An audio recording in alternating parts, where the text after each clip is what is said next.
Hello and welcome to the fourth video in the MB Sports Web Tryout List training series. In this video we're going to show some of the features that you might use after the tryouts have been completed.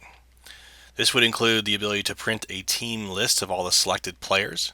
This might be useful for an administrator or somebody in a registrar position to know who should be selected to the team. Also the ability to delete released players or delete selected players.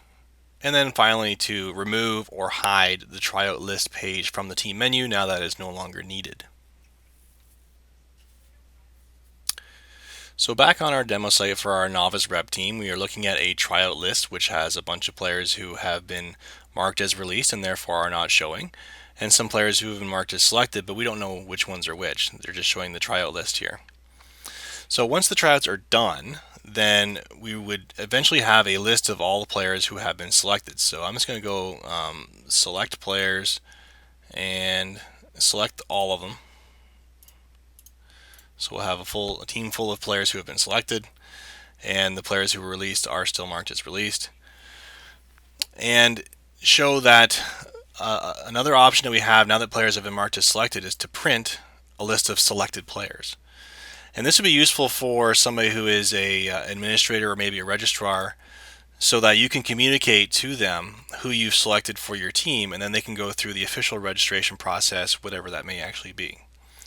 Now, this does not put the players onto the team rosters within the MB Sports website. That's a separate process, but it does give you a list of players to use for that process. Now, once the registrar or administrator has had the opportunity to do that print option, then we can start deleting players. Now, if you are an administrator, you can always delete a player off of any list at any time. If, however, you're a team webmaster, then there will be a certain number of conditions that need to be met in order for you to delete a player. So if a player is pending, you can delete that player at any time, provided that the system does not have tryout progression enabled. If it does have tryout progression enabled, then you try to delete a player who's marked as pending. It will just warn you, just say that you have to release the player first to trigger that progression, and then you'll be able to delete them. So in any case, you'll be able to always delete a player who's marked as released.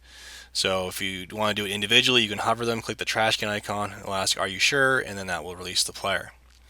You can also use the bulk options delete players function. Again, we can move them all over. It does tell you the current status of each of these players that you're looking to delete out of the system.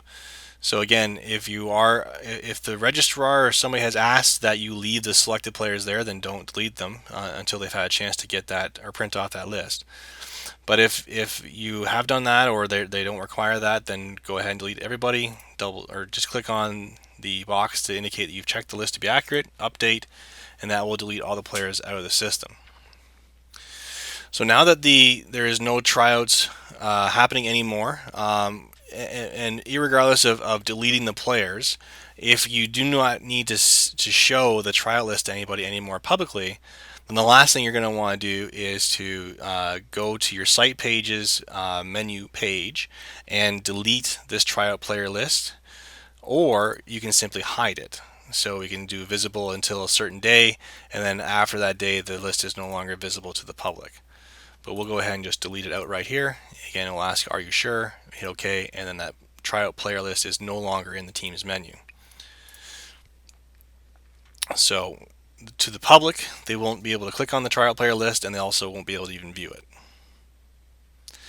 Now, what we've covered in this first set of videos is the basics on how to set this stuff up and manage it as it's ongoing.